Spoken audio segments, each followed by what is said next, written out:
It's the end of April, and winter has finally fallen.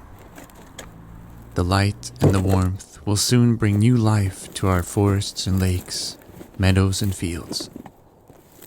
As the growing season slowly returns, the northern farmer adapts his tempo after the slow restfulness of winter. I learned the other day something astonishing. A regular earthworm can produce its own body weight of nutrient-rich humus every single day. That means that if there are 2 tons of earthworms in a single hectare of soil, they can produce 2 tons of life-essential topsoil every single day, for free. Life is truly remarkable.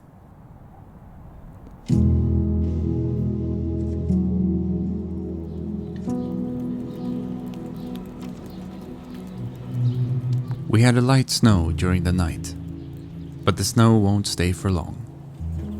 It's early morning, and the horses are eagerly waiting for their serving of hay. I think one of my absolute favorite moments of the day are in the wee hours of the morning, as my family is still sleeping and the chores of the day haven't quite gotten started yet. To wake up and know that there are animals out there, other beings, that need me and are dependent on me getting up for their well-being and happiness. To wake up to an immediate purpose and meaning. It hasn't always been like that for me.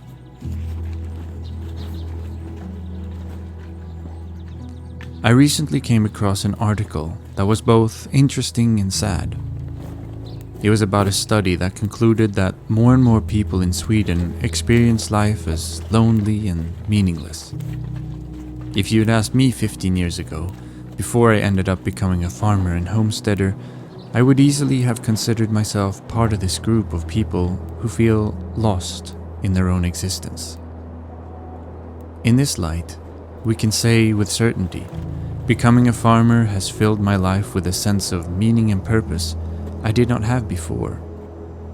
To live and to grow as a person together with the rhythms of the natural world, amidst a much larger context and a cycle of life, has perhaps been my savior.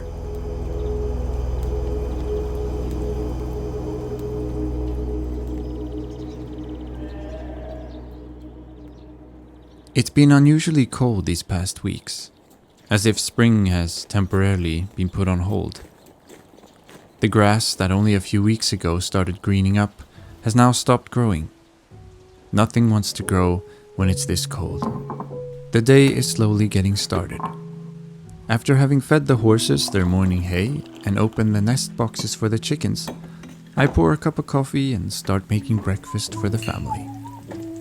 Today my wife started work early, so I make sure to get the kids ready for school and preschool before I start with the first chores of the day.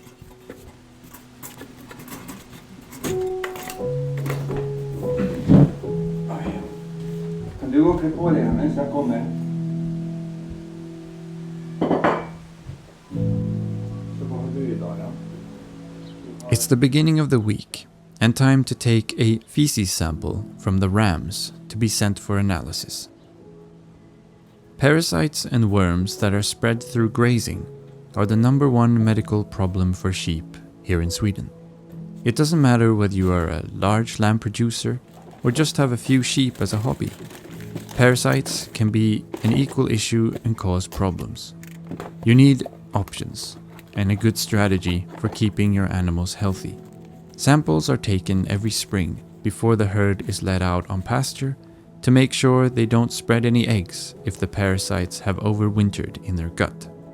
To minimize parasite pressure on the herd, it's important to have enough grazing so you can move the animals around often. Being able, for example, to let an area rest for a year or 2 often helps reduce the number of parasites present for a healthy alternative for the herd. Being able to complement with grazing cattle or horses is also a way of improving the health of your pastures, and also using the regrowth from silage or hay meadows is also a good option. If there's been a period of dry weather followed by rain, it's good to be able to move the animals just before the rain comes, as rain triggers the parasites to climb up onto the tips of the blades of the grass, waiting for a grazing animal to come along and eat them, letting them reproduce in their guts of the grazers, and then once again spread their eggs through the feces of the host animal. To have a good feed, fresh water, salt licks and minerals for the herd also makes them more naturally resistant to becoming infected.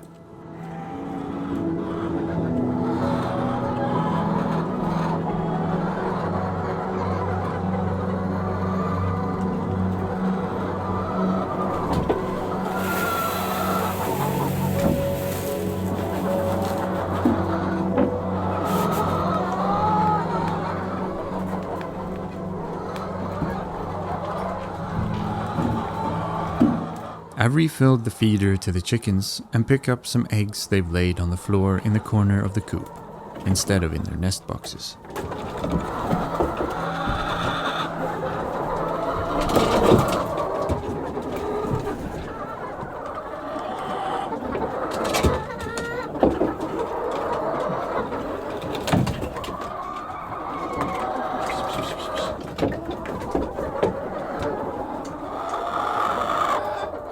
It's a cloudy day, so most of the chickens will want to stay inside.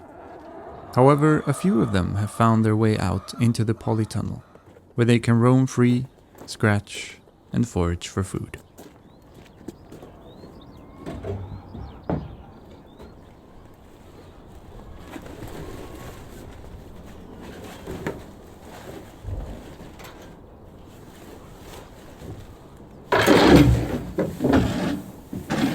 After the samples have been gathered, it's time to give the rams some more straw for their bedding. I'm using the livestock trailer we use to move animals during the summer as my straw shed during the winter. A sort of a life hack I discovered while working at an organic milk farm nearby, before becoming a farmer myself. The farmer I worked for used his livestock trailer as a shed to keep wood shavings we used in the booths where the milk cows laid during the day in between milkings. There's one problem, however, with this way of doing things, and that's winter. I remember one dark, cold winter afternoon when my wife came to help me.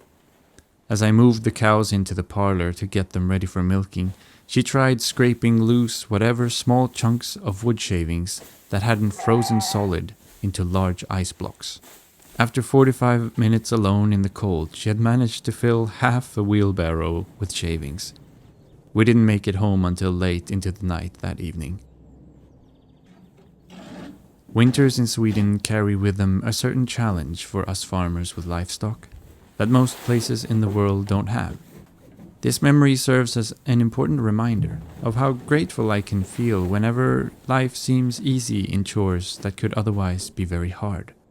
The loose and light straw I use is a breeze to work with, and fills me with joy and satisfaction of being able to offer my animals this wonderful material as a new clean bed to keep them comfortable, dry and warm through the Swedish winters.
A beautiful evening is upon us, and it's time to gather today's eggs.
I awake to a new beautiful morning. There's a Zen saying that goes, "You never step into the same river twice." This means that life is like a constant stream that is forever changing. Nothing is the same from one moment to the next. The earth we live on moves through space at an unimaginable speed. So in a very real sense, we are never in the same place in the cosmos that we were just a short moment ago. But how does that realization help us in our daily lives? When day in and day out we relive and move through the seemingly monotonous chores of life, things we've done 1,000 times before, where nothing seems to change. I try to think about this perspective every time I start to experience life as dull and monotonous. Doing the same chores day in and day out, with the only thing that seems to change is that on some days the sun shines and on others it doesn't.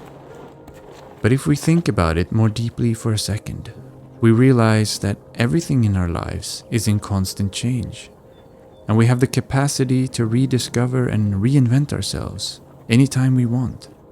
But it's easy to get stuck on autopilot, when every day feels like every other day. It almost sounds like living in a prison, where we're just following in old routines, without seeing a deeper meaning or purpose with our lives. I think this perspective helps me approach life with more curiosity. When I ask myself, how can I experience life on a deeper level? It might be taking a deep breath and appreciating a blue sky, or stopping and witnessing a beautiful landscape. It might be looking deep into the depths of the nature of a tree and realize that the tree and I are made of the same things, the same elements, the same materials. The body of the tree and my body share the same story of being born somewhere in the cosmos during the death of an exploding star that has, in some remarkable way, taken the shape of a tree and a human body here on Earth. I think it's important to sometimes zoom out and take on a new perspective to life.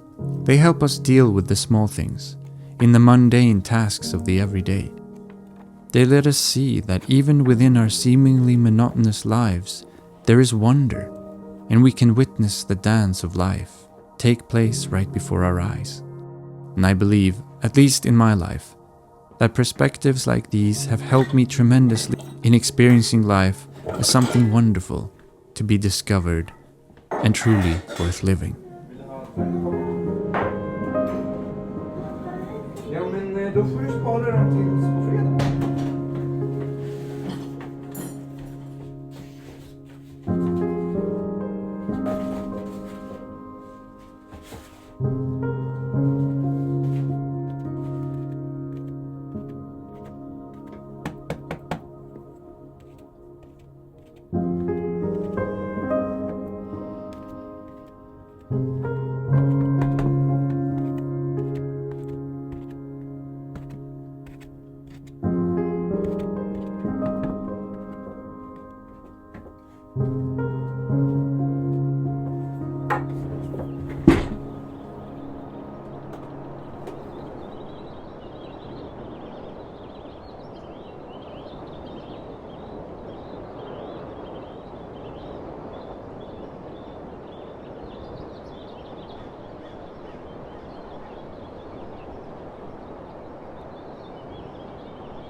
It's when we take this journey of self-discovery into ourselves that we can discover what we really value in life, as well as seeing and understanding the structural inequalities we have around us. An economic system, for example, just like a food production system, can be a prison that keeps some people on the outside, even though they want to take part and contribute.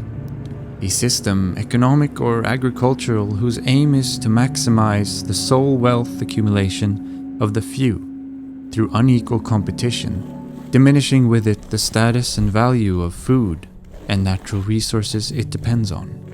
A value system like this brings forth bad, damaging, and discriminating tendencies in us people.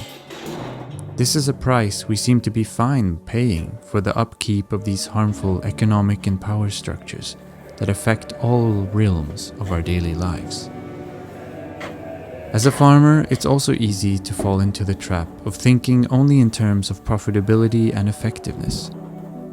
When our lives are filled with too much work, with the unnecessary stress of fighting for the livelihood in a system rigged against the small, in the favor of the large, is a system where the farmer also becomes a prisoner of sorts, unable to escape and live a more simple and easy life, without having to give up on their livelihood, that which brings them meaning and purpose.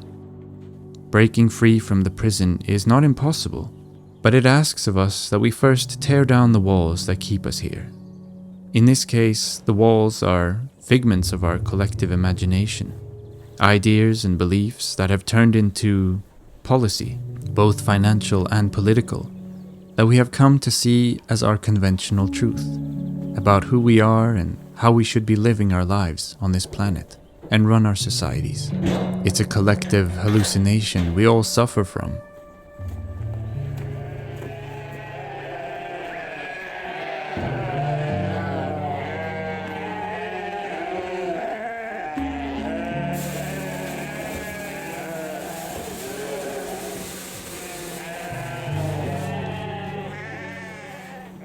It's by looking deep into the larger contexts and understanding the structures that we can learn to let go of them, throw them away, and exchange them for something better that serves us, our lives, and our communities.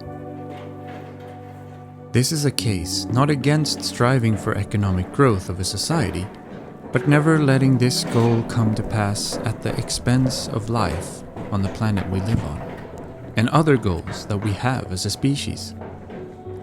The fact that millennials in most Western countries are today 40% poorer than their parents and grandparents were at their age is evidence enough of how society is extracting wealth from hardworking people at the expense of their quality of life and natural resources. We need to wake up to the underlying mechanics of a system whose very intent is on mining the lives of ordinary people to generate only one form of capital. We need to start creating resilient wealth for ourselves and our societies, rather than only economic and financial.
The gardening work continues. By watering and turning the bedding of the previous flock of chickens, I hope to help it break down enough so that vital nutrients and minerals can be accessible to the tomatoes that we'll soon be planting in the greenhouse. In our modern world, it's easy to measure one's sense of success and status through how much money we have and what jobs we keep. But for me, it's not really like that. As long as I have my basic needs met, I can feel satisfied and happy. Real satisfaction and richness exists in so many other places than solely on a bank account. Take the soil, for example. In 1 gram of soil, there's an estimated 100 million to 1 billion decomposing bacteria essential to life. There's 100,000 to 1 million different mushrooms and mycelium, and 1,000 to 100,000 protozoa, whose critical role in making nutrients plant accessible within an ecosystem means that without them, the vital capacity for decomposition required for new growth will not function properly. And last but not least, between 10 and 1,000 nematodes, whose role in the soil is to keep the bacterial population stable as well as minimize nitrogen loss that would otherwise have left the soil through runoff and leaching. The amount of life in 1 single gram of soil is astounding. The overarching rule in life seems to be that if we take care of the soil will take care of us. In a deeper sense, we are part of each other. However, the modern mindset has grouped us as apart or separate from each other, where humans, in a strange logic, can see ourselves as somehow exempt and not vulnerable to the laws of nature. We can keep breaking them without expecting any consequences. Hence, we've gotten our society stuck in unsustainable methods and ways, not because we believe them to be good for the earth and its long-term ability to keep producing food for us, but because the driving force behind our food distribution system is one which values and rewards the accumulation of financial wealth over fair and just distribution of food and the regeneration of life. The seemingly invisible world beneath our feet does not judge us for our folly, but when we start breaking the natural laws that govern our well-being and prosperity, we are making ourselves poorer and susceptible to fail. The more we can work from the insight that life is a miracle and that the lives we live are true gifts, the sooner we will start to discover a new relationship with everything we eat and consume. But we are all doing the best we can. And sometimes to do something 1% or even 5% better than yesterday is at least a step in the right direction.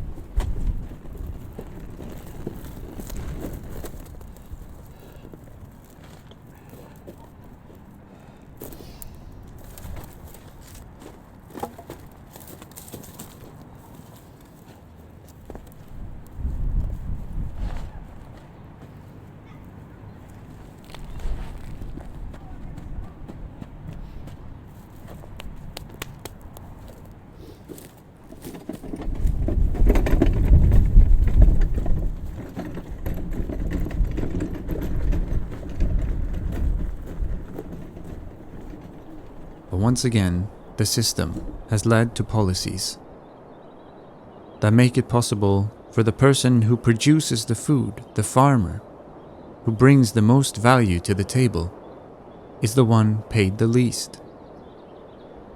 This should not be so. And in a system that values health,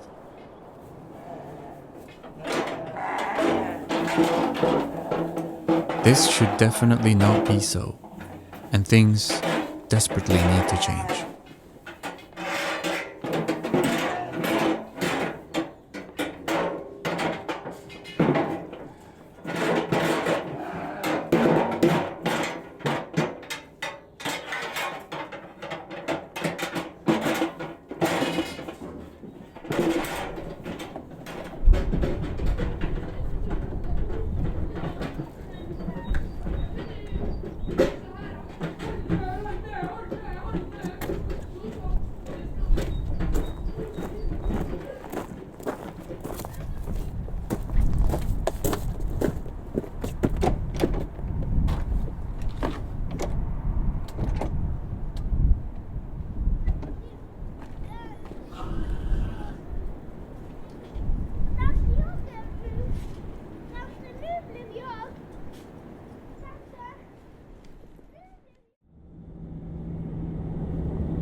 As the winter season is coming to an end, this might be the last batch of supplement feed I'm buying in for the sheep before the summer. My local supplier has 500 kilo crate available, so I took the chance and drove to collect it.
men Tomo, det vet jag ju vad det är, ja. Det kanske finns något som heter Tomos tröskelgrotta.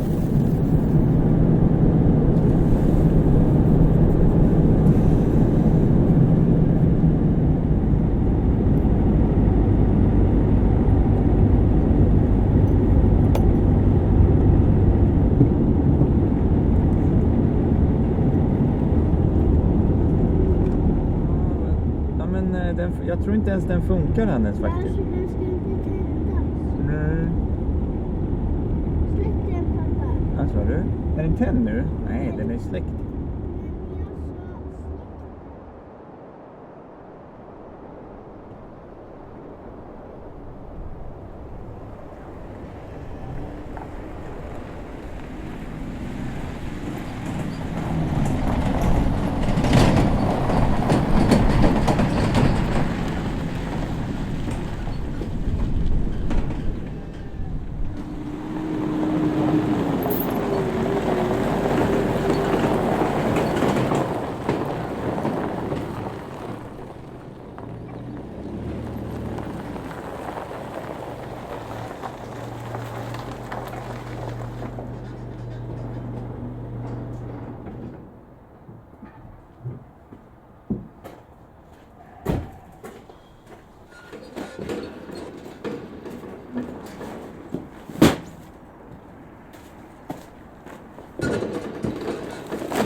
It's Friday today.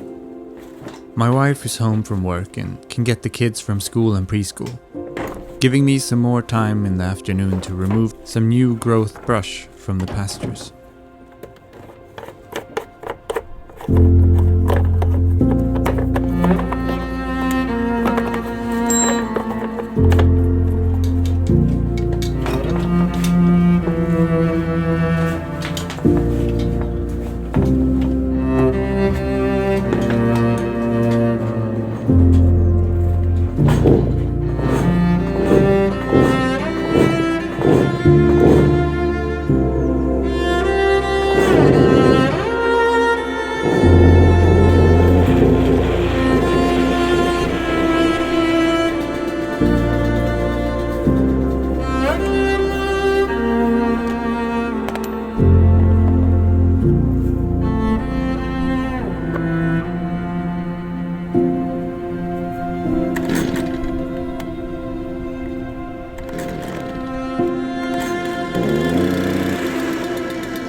So, beautiful day.